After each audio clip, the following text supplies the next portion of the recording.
Time to suit up.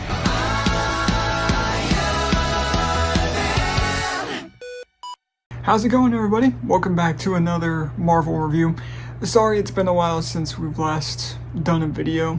The last time we recorded a video was actually for the last video that you guys saw with the Spider-Man 2 video. We recorded that back in October, but that video, despite coming out in December, was recorded like a couple weeks after that game came out. And since then, we've had two new superhero movies to come out and haven't really talked about any of them, despite seeing one of them as soon as they came out and another a week later.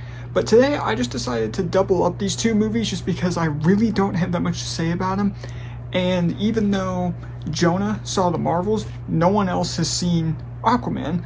So I just figured I don't have a lot to say about these two, so let's go talk about them now. But speaking of which, today is going to be a double review talking about the Marvels and Aquaman and the Lost Kingdom. So we'll go ahead and start with the Marvels first, since that came out first. And yeah, this is just kind of I mean, don't get me wrong, it's definitely not a bad movie like some people are making it out to be. However, I would have to say that it is one of the weaker superhero movies this year. I would honestly have to say it's the second weakest, or I guess technically last year, because we're in the new year. But of the movies that came out in 2023 for superhero movies, I would say this is the second weakest one, right above Flash, because there really just wasn't a whole lot to this movie that stuck out to me as being absolutely incredible, like Spider-Verse or Guardians or Blue Beetle. There really wasn't anything in this movie that stood out to me. The only thing I can really think of is that the dynamic between the main three characters were really good, but at the same time, there really wasn't that much else that really gravitated towards me in terms of either making me want to watch it again or saying that this is one of the better Marvel movies.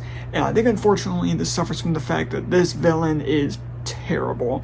I would go so far as to say this is one of the worst villains the MCU has ever given us.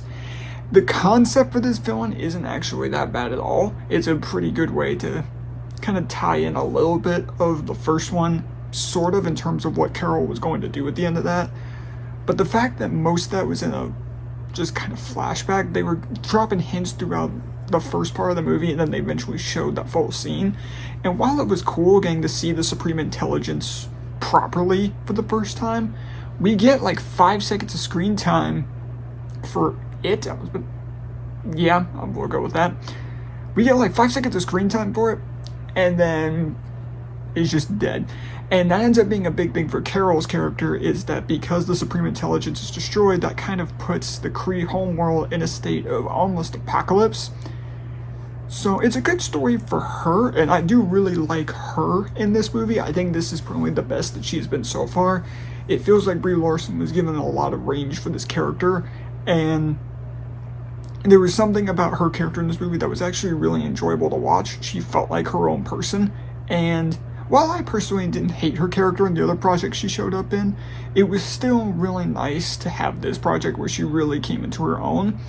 And I think that the other two main characters of this movie are also pretty good, with Monica and Kamala Khan. But this does end up stemming to the fact that I have a big problem with how the MCU is kind of handling some of its projects recently, where you have to watch the shows in order to understand some of these movies. For example, in order to understand Multiverse of Madness, you had to watch WandaVision. I've known a couple people who didn't see WandaVision and then saw Multiverse of Madness and were really confused.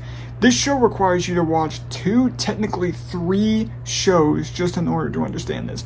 You have to watch Miss Marvel to understand her character. You have to watch WandaVision in order to understand Monica's character and how she got powers. And you don't have to, and I certainly don't recommend you do, watch Secret Invasion to understand kind of what Fury's been up to. But even then, with Fury, despite him being great in this, I ended up watching Secret Invasion within the time span of me recording this video and watching that movie. One, I thought Secret Invasion was really bad. It's honestly one of the MCU's worst, in my opinion. But Fury goes through a lot in that.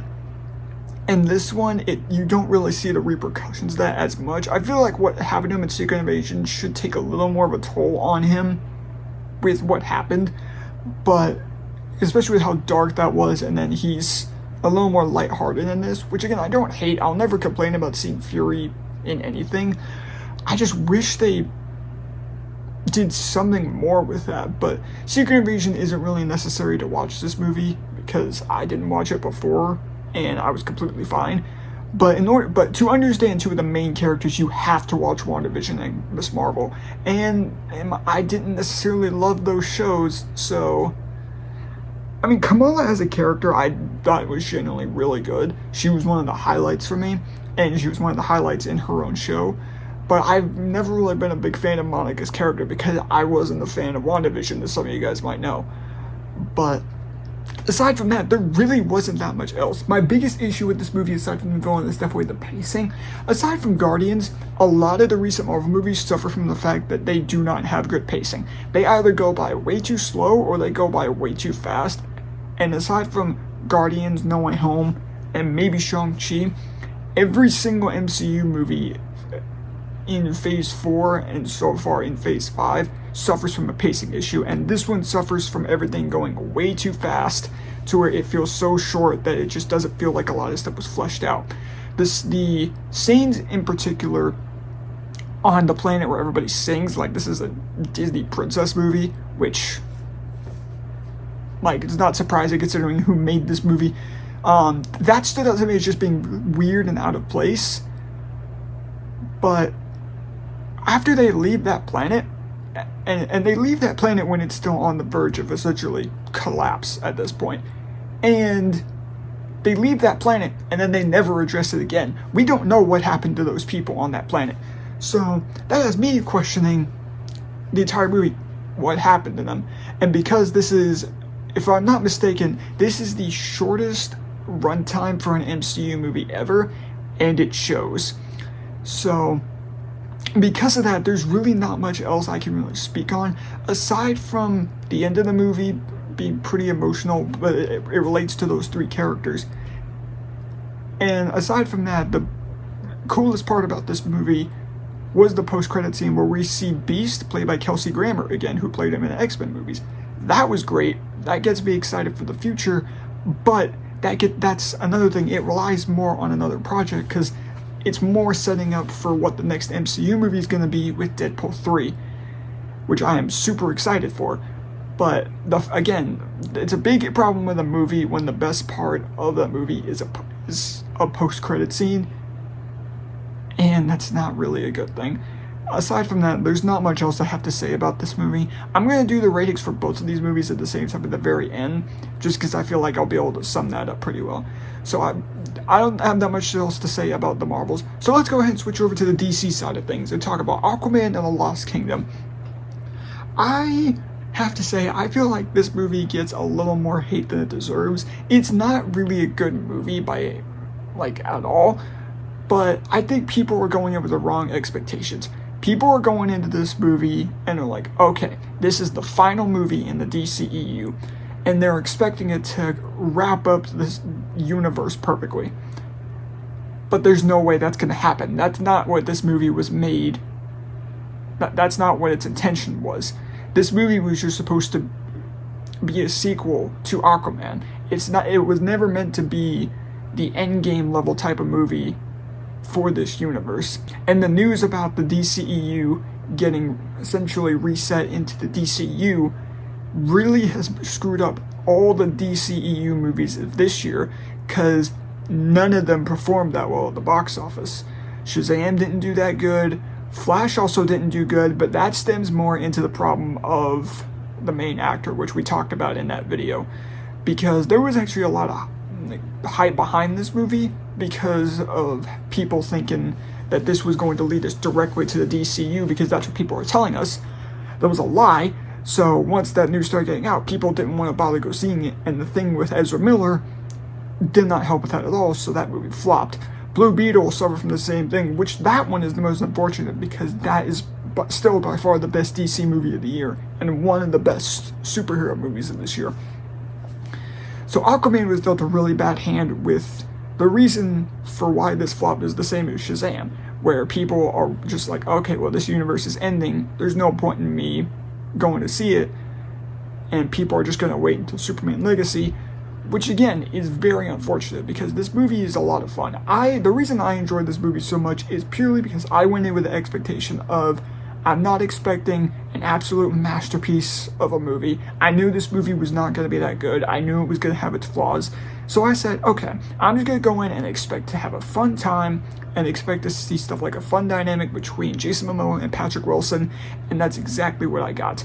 The two of them have such a strong dynamic and really good chemistry where there were parts where I laughed out loud, and it made the scenes with the two of them so enjoyable, and the fact that it's essentially a buddy cop movie with the two of them, I personally really enjoyed. And stemming into that, I also do think that unlike the Marvels, this movie has a really good villain. I think it's such a really interesting idea for the Aquaman movies to have the first one focus around Ocean Master as the main villain, and then when you go over to this one, it's Black Manta as the main villain. And knowing that Black Manta was also a side villain in the first movie, and then even though Ocean Master is a side character and not really a villain in this movie, he still fills into that Black Manta type role, just more with Aquaman. And I think that's a really good idea because that way you don't have to spend so much time building up either of these villains, because the first movie already did that for you. So you don't have to worry about building up Ocean Master that much in Black Manta. You could just kind of jump straight into it. And I will say this movie also does suffer from the Marvels with also being kind of shorter and having a bit of a pacing issue. But aside from that, again, there's not really that much else that I think is that strong about this movie, aside from I just had a fun time with it. One thing I was surprised about is how much screen time Amber Heard had. I was genuinely expecting either her character to get killed off or to just get sidelined almost immediately, and I was more expecting the first one.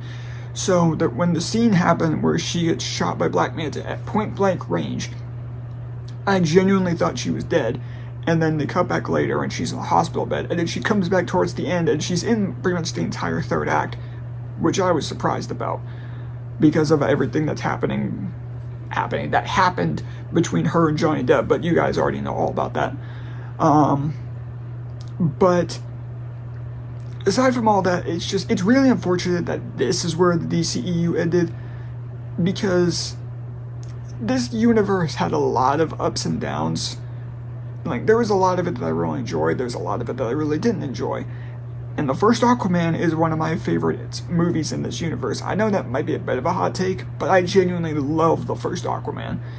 So I was going into this at least hoping it'd be a fun time, hoping it would entertain me, and that's exactly what it did. It's not necessarily a grand masterpiece, it's really not even one of the best movies or even superhero movies of this year, but it lived up to my expectations. I had a fun time with it. That's really about all I needed, and to be honest, I didn't need that much else. I know it's not a good movie, but I still had enough fun time with it where if I had to rewatch it, I certainly wouldn't be that upset. And if you ask me to choose between Aquaman or the Marvels, I'm definitely going to choose Aquaman. But aside from that, let's just go ahead and get right into the ratings for this. So, despite me not having that much to say about either of these movies, they're both kind of in that line of being either or serviceable. And to go ahead and just throw both the ratings out there, the rating I would give the Marvels would have to be a 6 out of 10. It's okay. I'm not going to say it's a bad movie, but it suffers from the pacing and the villain being two of the biggest issues with this movie, and if you don't have good pacing, and especially if you don't have a good villain, that can really hurt your movie for me, especially if you don't have a lot that can help redeem that.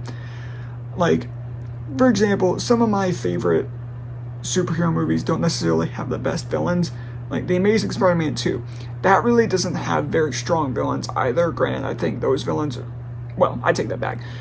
Electro, I think, is a stronger villain than whatever her name was in the Marvels, but Amazing Spider-Man 2 has a lot of redeeming qualities to it that make me love that movie as much as I do.